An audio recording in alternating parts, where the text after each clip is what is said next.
Now, I practice a lot of yoga. I'm a medium, of course, and I do all that work, but I find that yoga has always been with me through my life. Right from the age of 14, I read my first yoga book and was very interested in the topic and found it works very much in harmony with my work as a medium because it helps to balance energy and so forth. But I just want to ask a simple question. What is yoga? I was saying to myself, well, what is yoga exactly?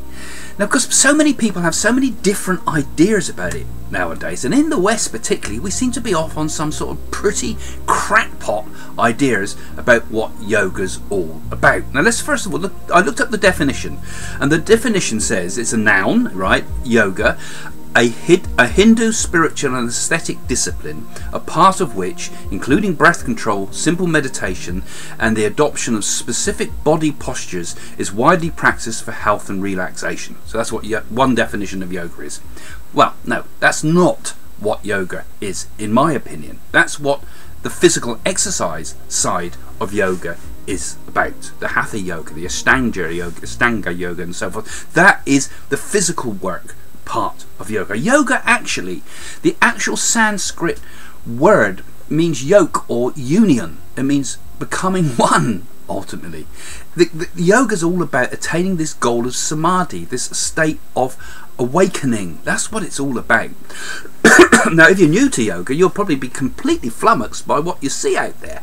I mean, you'll see hundreds of different techniques. You'll see absolute total show-offs doing yoga exercises that you have to be a contortionist to do, gymnasts, and look how far I can bend this way and that way. And for the beginner, complete put off, you know. I mean, that's not what even the physical part of yoga is about. And then you see daft stuff like yoga for goats and with goats, and yoga with beer, and getting stoned yoga and all this sort of stuff. So that's obviously the crackpot stuff that we don't want anything to do with, and we should sneer at, really. I mean, that's the West destroying what it's all about, because people are thinking, like that definition I just found on Google, that it's purely about physical activities. It's not. It's not about that at all. It's about inner activities. In fact, I would even go so far as to say yoga has nothing to do with exercise whatsoever.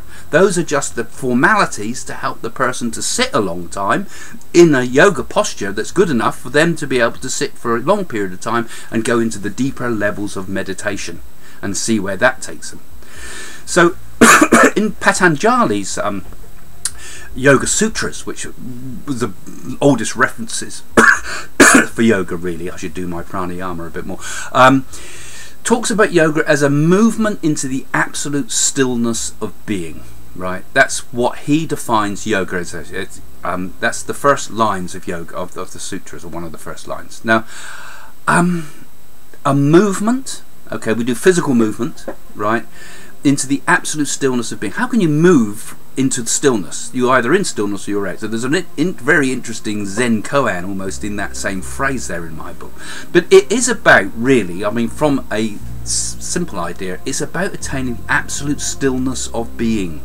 The perfect state before form, the perfect state before thought, the state before consciousness, even perhaps, the state before void, the state before the state after. It's all of it, you know. It's about that impossible to describe state called samadhi, that state called Brahman, that state Nirvana, Buddha called it, you know, that state beyond thought, so we can't even express it. That's what yoga's all about. Not stretchy, bendy women showing off in gyms, you know, or any of men too, you know. I'll come to, but that drives me bonkers because it's so frustrating. So yoga then is because it's a movement into the absolute state of stillness of being. I suppose you could say it's both the path and the goal at the same time, isn't it? It's the two together. It's both the river and the sea. It's the two things coming together. We go through the river of life to come to the absolute sea of pure being, and then we go back again, and it all cycles round again, and we realise they're all the same thing anyway. So we need to remind ourselves that although, you know, that we will ultimately enter that state of pure being, that ultimate state of samadhi. That's what the goal of yoga is. You know, I mean, psychic powers come through yoga too, but that's not the goal either. You know, it's got to be to get to that absolute state of being as this. And that's where all our techniques that we use, whether they come from a Hindu background of yoga or whether they come through Western teachings, you know, there's lots of other techniques that take you to the same place and many paths up the mountain to get to this ultimate goal. And this ultimate goal, the Upanishads described as Sat Chit Ananda, truth, consciousness, bliss. It's the absolute state, you know, and it's even beyond all those three, you know. So it's partly an art, because you're putting a sort of lot of expression into it. It's a personal expression in work that you do in the physical sense of yoga. This can come in the posture, in the breathing, in the energy. You personalize it in a way, and even in the meditation, it's a very deep personal experience. It's expressive, you know, it's creative, it's going with the flow of energy. It's a beautiful thing in that respect. And it's also a science, because the techniques that we have in these systems have a methodology to them. They have to be tested. You test them and you see what results you get, and you apply them and you make them part of your life.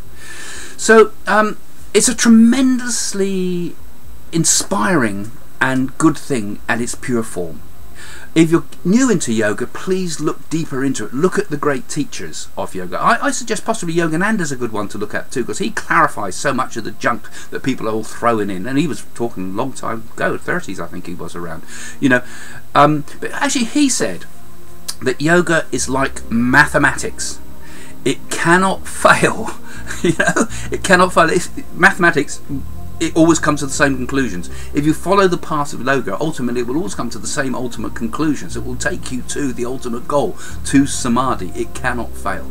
But with it, you also have to make it your own. You're not going to become some mimic. You're not going to become some expert spouting other people's knowledge. You're going to be your version of it. You know, this is as I'm really trying to teach my version and my understanding of it, and so too you must do the same with yourself. So if you are new to yoga, if you're going down the path of yoga, you're wondering what it means and what it's all about. It's not just about the body. It's not about body worship as it's turned into in the West. It's about union with the absolute, union with that divine consciousness that sits behind everything that is you. Is the future set, or can we change it? In my new book, I take a mystical journey to India to do magical remedies that will change my personal destiny.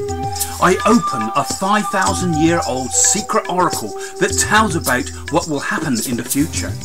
I meet strange siddha yogis with miraculous powers who show me how to eradicate the karma that drives events. What I discover changes everything. We can all change our destiny. And maybe together we can change the future of the world as well. Start making that change. My new book, Mystic Journey to India, that has now been made into a major international documentary series, is now available on Amazon.